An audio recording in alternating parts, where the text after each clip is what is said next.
happening, my fellow geeks and geekettes? Welcome to a brand new episode of Cosplay Chris, and today I'm going to show you guys how to take a $10 lamp from Kmart and turn it into a wicked looking Batsignal. Now, the items that I'm going to be using today have either been bought from the hardware store, whether it be Bunnings Warehouse, Home Depot, or your local independent hardware store.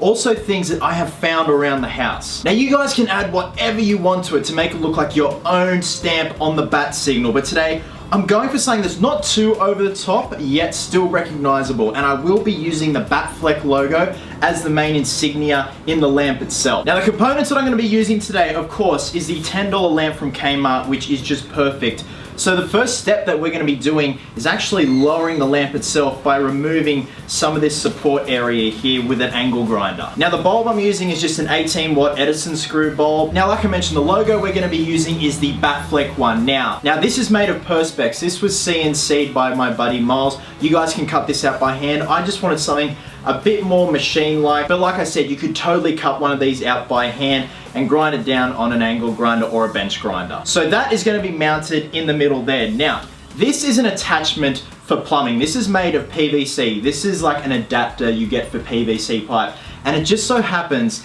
that it fits perfectly in the lamp itself. So I think that is really going to help bring this up a level in terms of making it look like a Batsignal. Now, I've got some nylon nuts and bolts here, so I'm actually thinking of just cutting the heads off the bolts and gluing them onto the base here just to make it look heavy and industrial, which is then going to be mounted on this jewelry box that I got from Bunnings Warehouse. These are just standard craft jewelry boxes that you usually paint up yourself. So what I'm going to be doing is gluing the lamp base onto the top here. I'm also going to make this so you can open it and put your little trinkets in. So not only is it doubling as a lamp, as a Batsignal, but also a little box for put your trinkets in. Now, I do have a spare Batfleck logo that was CNC'd on MDF, the same material that this box is made from.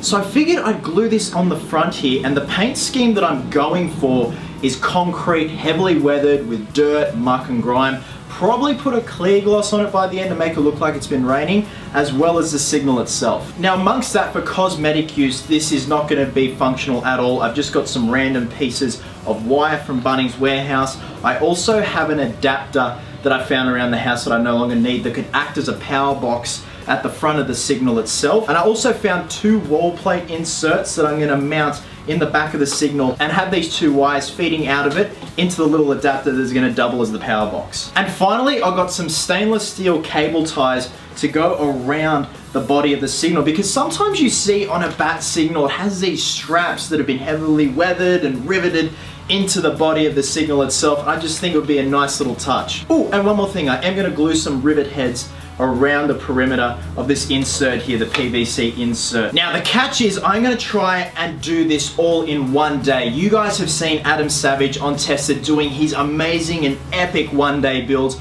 I want to try and do this all in one day too. So as well as constructing this whole thing, there's going to be painting involved, weathering, you name it. We're going to be clear glossing the entire thing. So hopefully, theoretically, what I've got in my head so far in terms of how to do this will work. If not, well, that's going to be awkward. There you go, 9:47, Monday, the 16th of January. Okay, so first things first, I'm going to glue this MDF Bat logo to the center of this jewelry box here. So, and whilst that's drying, I am going to remove the lamp head from the supporting structure here, and we're going to angle grind some excess off here just to lower it that little bit. I'm excited. It's going to be a busy day. It's hot as hell. I'm starting to sweat in the garage here, but with that being said, let's get to it. Okay, so I'm just getting a ruler and measuring the halfway point. So it's 13.4 centimeters, which equates to 6.7. Now that that's lined up, just going to grab some regular Loctite, just smear it around the back of the Batsignal. Now, be very careful when you're getting ready to line this thing up. Make sure it's on point, because the last thing you want is to rip this thing off to realign it, because it's gonna get ugly, trust me. And there we go. Beautiful. Okay, now that that's drying, it's time to move on to marking exactly where we gotta make the cuts here. But first, we gotta unscrew this and remove the body itself.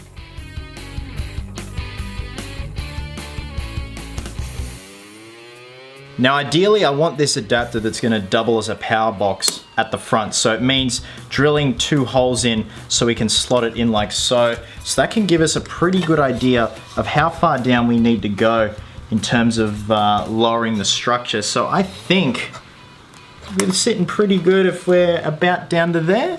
I reckon that's gonna look pretty good. See, too high, it just deters from the fact that it's a bat signal, it just looks like a lamp, where the lower you go, it looks like a bat signal. So what I'm gonna do is mark out where the cuts need to be made. We're gonna be using an angle grinder to make the main cuts, and then we're gonna neaten them up and round them off with the bench grinder.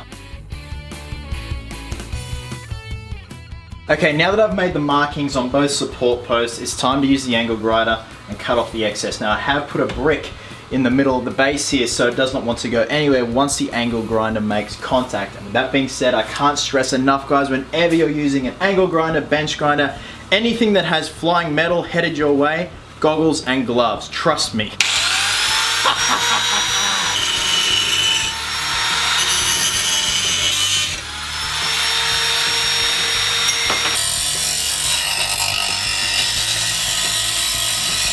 Okay, now that the edges have been rounded off and sanded down nice and smooth, I've marked the new drill points for where the remount is gonna go. We're just gonna attack it with a regular drill, and then I can finally screw it back in place.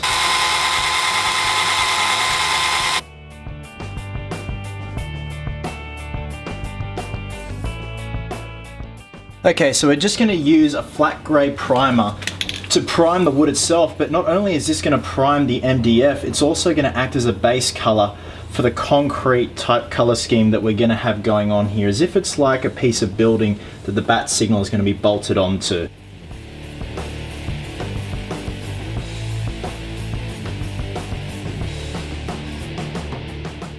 Okay, now as you can see here, I've just drilled 2 holes into the body of the signal itself. And these are just the random little wall adapter plugs. I think it just make good little decorative pieces. So you can see they just fit in perfectly. So I also had to bore a hole at the top of these to fit these wires. So what I'm thinking is I'm gonna feed the wires from here going under the signal that's eventually gonna lead into this dummy power box right here. So we're gonna glue all the pieces together, and then I'm gonna remove this. We're then gonna spray the whole thing black because I want it a solid black before I go to town weathering it. Now once these pieces are glued in, I'm also gonna mount these stainless steel cable ties. So I'm hoping for about 3 or 4 just along here before we hit this point here.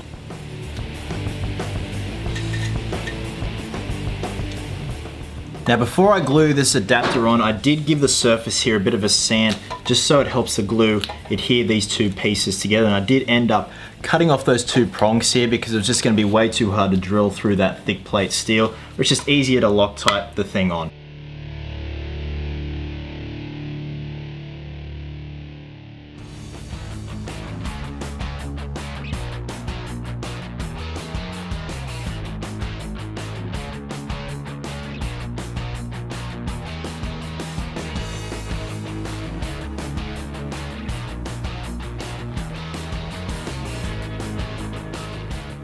Okay, for the actual screen of the signal itself, this is some smoky black perspex that we're going to be using. Now, this is quite a prehistoric method what I'm about to do, but it's effective. So I want a perfect template so this can be cut out and fit perfectly inside the PVC pipe attachment. So what I'm going to do is spray black spray paint around the ring here and just stamp it down, which will then make a stencil that I can easily see when I'm bench grinding around.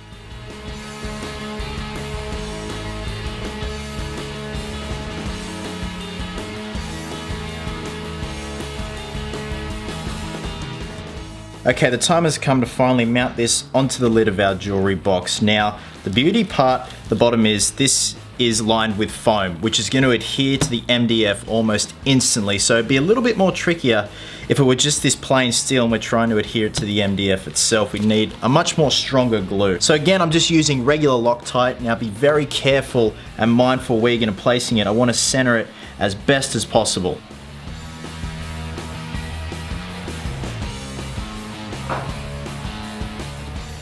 Now whilst we're letting this dry, I think it's time for a lunch break. So I got myself some tuna, couscous, and veggies. This beats a Big Mac any day. Fucking hot.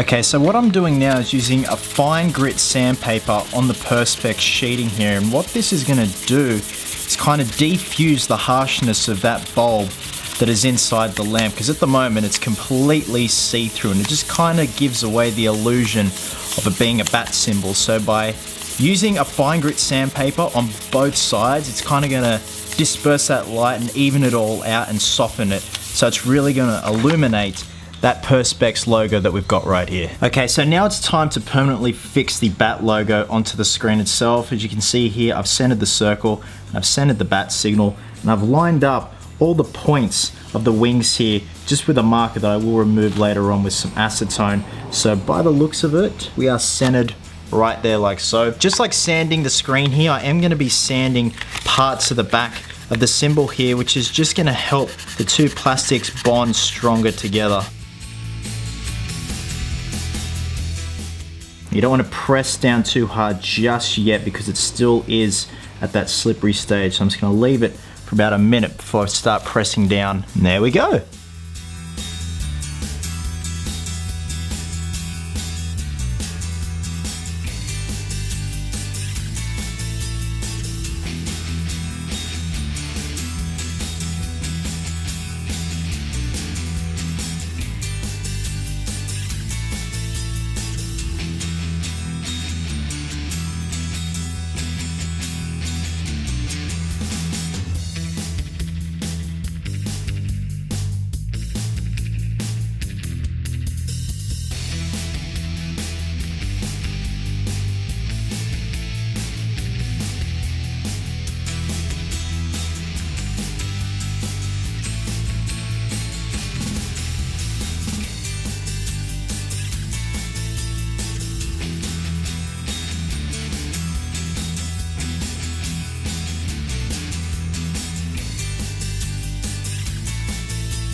Okay, it is now time to mount the screen into the PVC fitting here. Now, no glue is required because the way I've ground this down, the seal is so tight, it pretty much sticks in there by itself.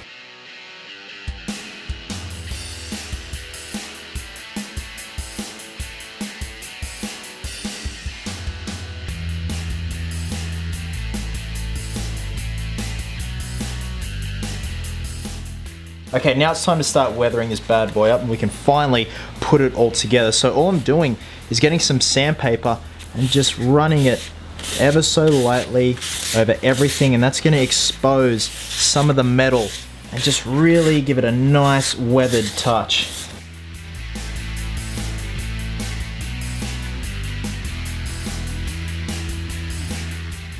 Now I'm also just dry brushing some silver on this little adapter here that is doubling as sort of a power source for the signal. So because this is a solid black, you know, this is the whole color it was cast in, we've got to kind of make our own colors here. Okay, in terms of weathering the MDF base, I'm just going to be using this Create Effects black wash from Testers.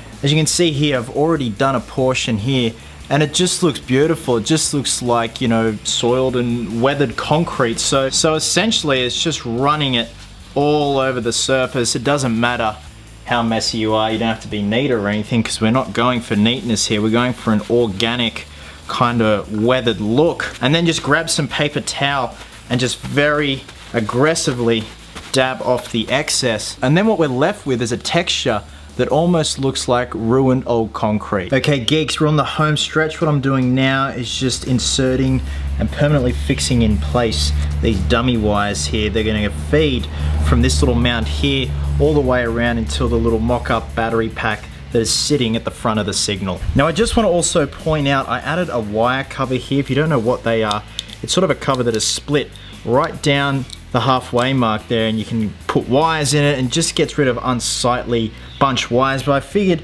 it'd be kind of cool and just add more of an industrial feel to the entire signal. So everything is pretty much glued in place, guys. So for the finishing touches, I'm just gonna get some Loctite, put it in certain areas and just get some dirt and some sand and just rub it into the areas just like there's muck and gunk, especially around the buildup of these mock-up bolts right here. Then after that, it's a quick spray of some clear gloss.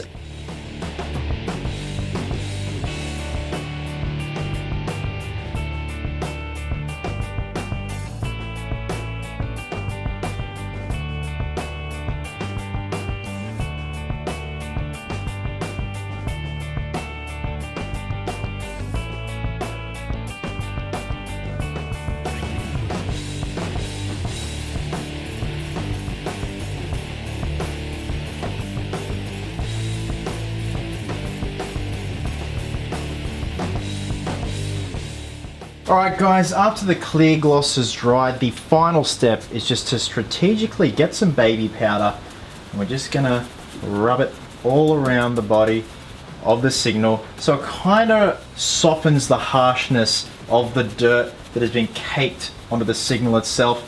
It just kind of adds some more weathering to it, and if you leave it for about an hour, it'll want to stay put. The baby powder will eventually stay put. You just brush off the excess, and we've got that lovely sort of dusty look that blends in that dirt perfectly. And now we're done.